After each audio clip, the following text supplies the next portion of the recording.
Did you know space isn't completely silent? There's actually sound out there, but it's not what you think. In space, there's no air for sound waves to travel.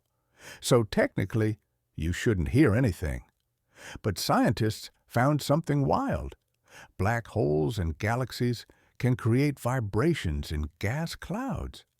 NASA even recorded the sound of a black hole in the Perseus galaxy. And it's terrifying. It's a deep, echoing hum, like the universe itself is breathing. Now imagine this.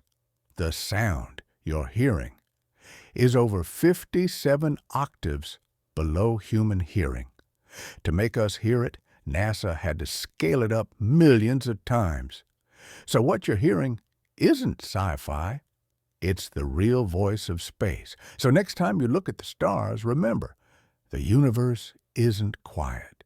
It's whispering secrets. We're just not listening closely enough.